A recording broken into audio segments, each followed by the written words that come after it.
It's time for our spring market update, and we have so much to cover. I'm going to be discussing interest rates, price points, where both are projected to go. We're going to discuss our current housing inventory. I'm going to use real-time examples so you understand what's happening in our local market.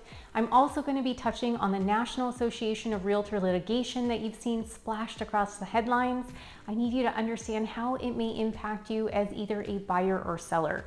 So if you're participating this spring in our housing market, this video is for you.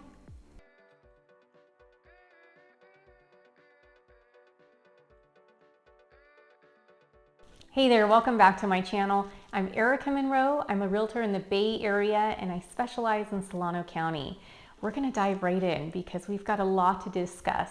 Let's start with interest rates because that's been the elephant in the room for the last 2 years.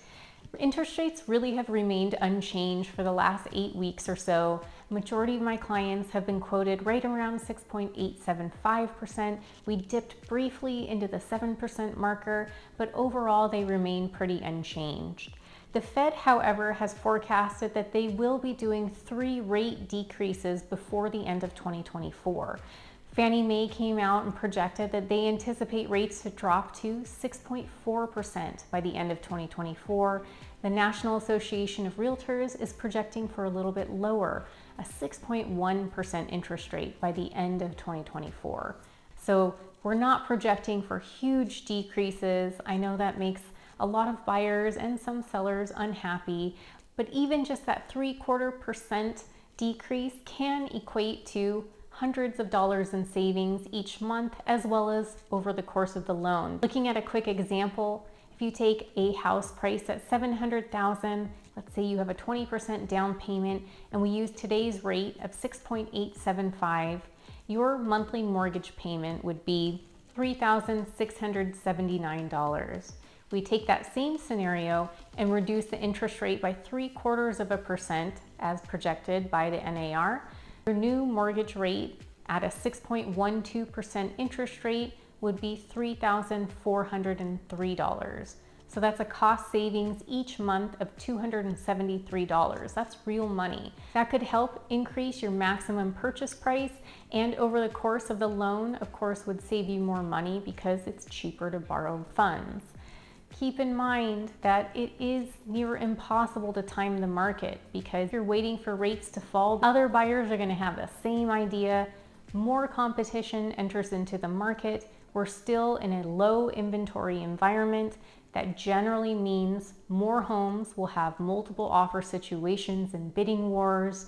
That means increased price points. It means more cash out of pocket for buyers. The house may not appraise for where the price point gets driven up, and usually that requires the buyer to come out of pocket with cash to make up the difference. So you really have to look at interest rates in 2 ways. If you're comfortable and you can afford today's rate, you may in fact get a better deal because the price point may not get driven up as high as when rates fall and more buyers enter into the pool. If you cannot afford today's interest rates, then obviously it does not make sense for you to buy. There will be opportunity when rates fall as well. You just really have to be strategic in positioning yourself to be as successful and competitive as possible.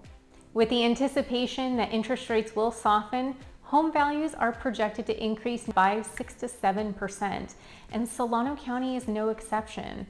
Currently, the median list price is about 4.5% higher than it was the same time last year in 2023. Now, I personally feel that one stat is not really aiding in helping you understand our local market.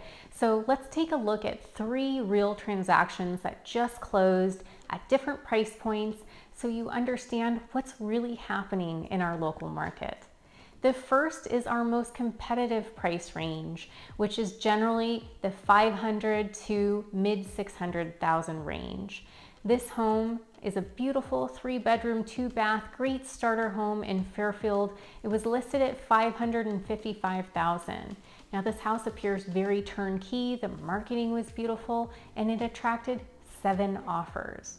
The winning buyer closed at $575,000, and they did have to remove some of their contingencies or their protection periods to be attractive to the seller. Now this house closed for $20,000 above the list price. It, however, appraised for $575,000. So take note, it's really important to understand how the listing agent priced the house. Sometimes a listing agent will price the house below value or right at value to try to attract as many buyers as possible and drawing in multiple offers and creating a bidding war. Now, 7 offers is not necessarily the norm. This did appear to be a really exceptional house, but it just goes to show how much competition is in that price range. The second house I'd like to feature is located in Suisun City in the very desirable Peterson Ranch neighborhood. This house was priced at $649,900 and it's quite expansive. It's roughly 2,700 square feet. This house also received 5 offers and ended up closing at $670,000. The seller did not counter any offer. They accepted the top offer because they wanted to move on with the process. So as a buyer, you can't always assume that you can start conservative and you'll have an opportunity to increase your bid. Some sellers just want to get on with the process, so you may want to come in with your best foot forward if you feel the value is there and the house is right for you. Now this house also appraised for the closing price of $670,000, so that's nearly $20,000 above the listed price. As an agent, I pay very close attention to these details because it helps me position my clients to be successful without necessarily having to come out of pocket with more cash. The more I can educate my clients, the better opportunity they're going to have to realize how to be competitive in the market, and that can make all the difference between winning your dream home and having to concede and move on to the next. The third and final home I'd like to feature is located in East Vallejo in the desirable neighborhood of Northgate.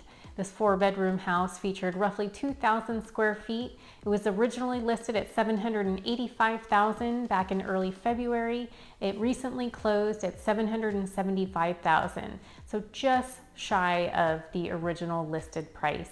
It did get into contract once and come back to market, so perhaps the buyer found a little bit of leverage and the seller may have just wanted to move on with the process and accepted a little bit lower of an offer. Now, this isn't necessarily the case in all higher price point houses. If you look at Benicia, for example, consistently homes seem to be selling above the listed price with a handful of offers. For sellers, it's still very important to not overprice your homes. It's still very expensive to borrow money, so if you overprice your house and buyers are anticipating there may be multiple offers, you may end up closing at a lower price point because you have to continuously do price reductions, or a buyer who tries to seize the opportunity because you've been on market for longer than other homes, you may end up closing at a lower price point. So really make sure to fight that urge to overprice your home, even if you feel the value is there. Make sure you understand how your house compares to others as objectively as possible. The only sector in real estate that we're not seeing an increase in pricing is new construction. Builders are still offering some incredible incentives to help buy down interest rates and offset closing costs. They're also being a little bit more conservative with how they're pricing their houses. As mentioned before, they're typically very protective of home values. We're just not seeing as large of increases when they release the next phase of houses. So if you are a buyer who's interested in new construction and you're thinking about making the move in 2024, I would definitely encourage you to look sooner rather than later, because as the market heats up, especially with some softening of interest rates, that's going to increase more buyer attention. Builders aren't going to have to offer those same incentives anymore, and if they disappear, that's a lot of money you could potentially be leaving on the table. Now, although we are seeing the return of multiple offer situations, the good news is our housing inventory has increased. We've seen about a 6% housing market increase locally, and nationwide we're seeing about a 10% increase from the same time last year in 2023.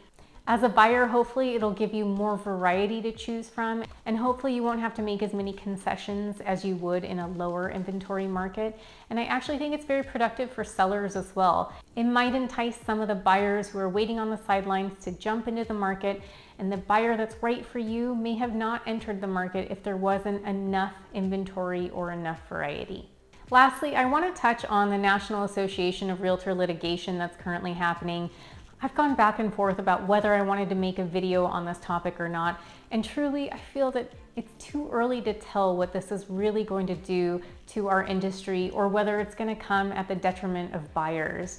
What I do want to highlight today is that for buyers, now more than ever, it's really important to vet your buyer's agents because you're going to have to sign a buyer broker agreement, which is essentially a contract to work with a specific agent and potentially to compensate them.